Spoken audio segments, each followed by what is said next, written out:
शरीर की क्रिया न्यारी चीज है, आज सुबह ही चर्चा आई, क्रिया परिणाम बदल जाएंगे, है ना, लेकिन शांति धारा मोक्ष मार्ग इस तत्व निर्णय से चलेगा। जिनकी क्रिया बदल भी गई है ना, अणुव्रत आ गए, पूरी क्रिया बदल गई, महाव्रत आ गए, पूरी क्रियाएं बदल गई, लेकिन अणुव्रत महाव्रत से बदली हुई क्रियाओं से अभी भी मोक्ष मार्ग नहीं चल रहा है। मोक्ष मार्ग तो मैं भगवान आत्मा हूं, इससे चल रहा है।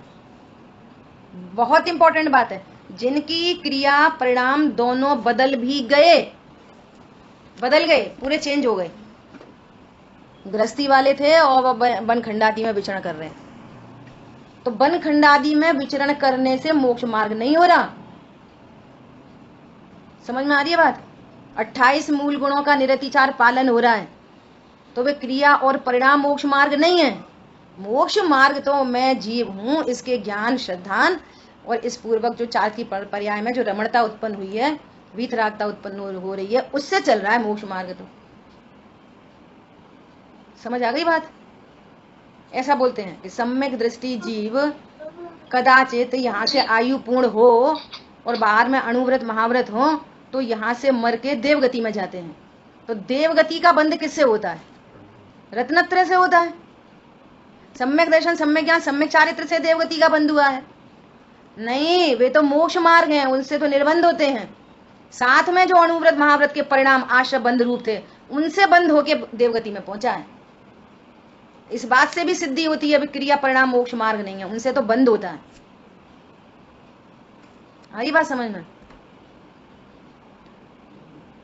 कोई जीव संयोग में भोजन की थाली है और दूसरा भी है, और एक अपने को अनाहारी स्वरूप जान रहा है और एक अपने को अनाहारी तो नहीं जान रहा, लेकिन उसका रस परित्याग है, वो दिन में एक ही बार भोजन कर रहा है, तो क्रिया तो उसकी बहुत बदल गई है। तो कैसे पता चलेगा ये मोक्ष मार्गी है कि नहीं है? पहली बात। दूसरी बात इससे महत्वपूर्ण है कि किसी के बारे में जानकारी लेना ही अपने आप में महाविकार है, पर दृष्टि महाविकार है। कोई सम्यक दृष्टि हो, मिथ्या दृष्टि हो, ना मैं फायदा ना नुकसान, बात तो अपनी है, अपनी, कि मेरे को तत्वार्थ श्रद्धान हो रहा कि नहीं हो रहा, और फिर तत्वार्थ श्रद्धान पूर्वक कुछ क्रिया परिणाम बदल जाए तो बदल जाए, तो कषाय तो मंद होती है, बदल जाए, लेकिन क्रिया परिणाम सुधर जाने से मैं मोक्ष मार्गी नहीं, अपने को आत्म श्रद्धान से मोक्ष मार्गी हूं। समझ में आई बात? ये बहुत इंपॉर्टेंट बात है। और दूसरे के पर लक्ष्य ही अपने, वो तुम्हारे बारे में ऐसा कह रही, वो हमारे बारे में ऐसा कह रही, वो ऐसा खाते, वो ऐसा पीते, वो ऐसा करते, वो वैसा करते, भैया हमारा क्या नुकसान है और हमारा क्या लाभ है? पर लक्ष्य ही महाविकार है। अपनी उन्नति में इतना समय लगाओ कि मैं न पर की निंदा और प्रशंसा दोनों का भाव उत्पन्न नहीं हो। ठीक है? आंसर मिल गया आपको स्मिता?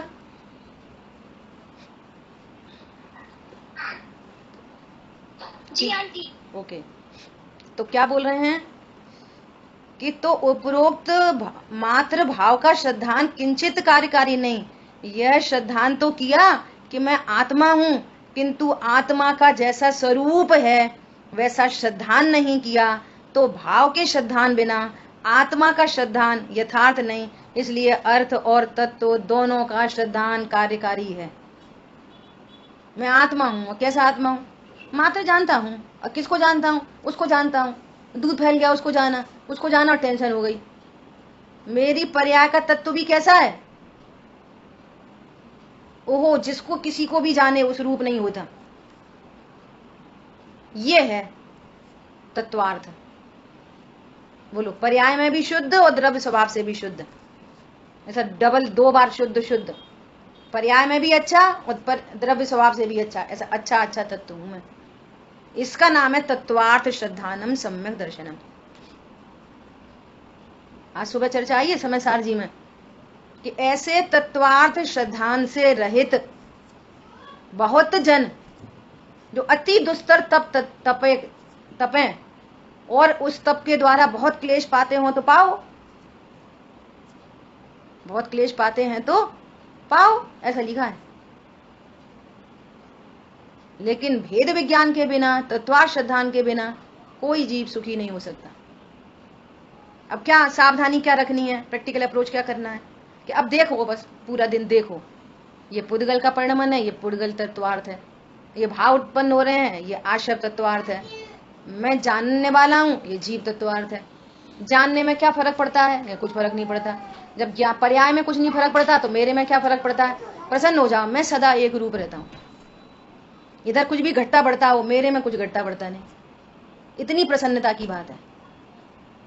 ठीक है, समय अपना हुआ है, किसी का प्रश्न है तो पूछ सकते हैं, शेष चर्चा आगे करेंगे। बोलिए अमिता जी, आप बोलिए कुछ। पंडित साहब के प्रवचन में ये वाली बात बहुत आती है कि ज्ञान और सुख अविनाभावी हैं, ज्ञान और सुख अविनाभावी होते हैं। और एक उनका स्लोगन है बहुत कि ज्ञान सर्व समाधान कारक है। जिस ज्ञान में समाधान नहीं है वो ज्ञान नहीं है, वास्तव में वो विज्ञान नहीं है, ऐसे ही ऊपर ऊपर नॉलेज है। ज्ञान सर्व समाधान कारक है। जिस ज्ञान के द्वारा समाधान हो, समाधान मिले, समाधान से समता आती है, समाधान से निश्चिंता होती है, वो ज्ञान कार्यकारी है। और जो ज्ञान से टेंशन हो रही है तो वो ज्ञान नहीं है, अज्ञान है। वो ज्ञान कहो किस मतलब का, किस मतलब का ज्ञान है? और ज्ञान हुआ तो आनंद होता ही होता है, होता ही होता है। ज्ञान और आनंद अविनाभावी रूप से रहते हैं। वो जहाँ टेंशन है वहां अज्ञान है, और जहाँ रिलैक्सेशन है, समता है, साम्य भाव है, निश्चिंता है, वहीं पे ज्ञान है। समझ आ रही बात? सब समाधान, ज्ञान कह रहे हैं, ज्ञान सब समाधान कारक है। कैसा समाधान कारक है? अब बताना, हमारे घर में तो इतनी टेंशन हो गई, अब ज्ञान से क्या समाधान, कैसे समाधान निकालें?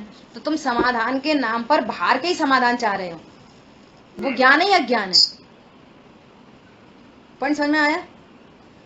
समस्या आती है द्रव्य कर्म, भाव कर्म, नो कर्म को अपना जानने से समस्या आती है। समस्या परद्रव्यों में, परिणमन में नहीं है समस्या। क्या बोला? समस्या परद्रव्यों में, परिणमन में नहीं है। समस्या इस बात की है कि ये द्रव्य कर्म, भाव कर्म, नो कर्म, मैं हूँ, मेरे हैं, करता हूँ, भोगता हूँ, अच्छे हैं, बुरे हैं, लाभ है, हानि है, ये समस्या है। वो समाधान ज्ञान से मिलेगा। तो कहने ज्ञान सर्व समाधान कारक है। कैसे अरे यहाँ अर्थ तत्व से जाना अपने को, और भाई ये सब ज्ञान में झलक रहे मात्र है, मेरे में कुछ अच्छा बुरा नहीं होता, समाधान मिल गया, शांति हो गई।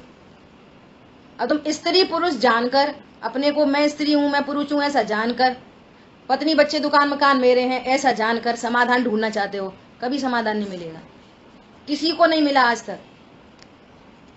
क्या नहीं, हमें समाधान मिल गया, हम अपनी पत्नी को ऐसा ऐसा कर देंगे और भाई को ऐसा ऐसा कर देंगे, हमें तो समाधान मिल गए। झूठे समाधान है। बारूद के ढेर पे खड़े हो, कर्माधीन अभी कुछ कुछ व्यवस्थाएं बनेंगी ना तो औंधे मुंह गिरेंगे। कोई समाधान नहीं हो सकता। द्रव्य कर्म, भाव कर्म, नो कर्म से इस पूरे विश्व में कोई समाधान नहीं हो सकता। मेढक तोलने जैसा है, एक मेढक रखोगे दूसरा उठक जाएगा, दूसरा रखोगे तीसरा उठक जाएगा, तोल ही नहीं पाओगे। द्रव्य भाव नो कर्म को कभी नहीं तोला जा सकता। समझ में आ रही है बात? अपने को ज्ञान स्वरूपी भगवान आत्मा अर्थ तत्व से अपने को जानकर निश्चिंता प्रकट करने में आप समर्थ हो, स्वाधीन हो। अनंत जीवों को प्रकट हुई है और हमें भी प्रकट हो सकती है। यही एक रास्ता है। सो कहते हैं ज्ञान सर्व समाधान कारक है। ठीक है।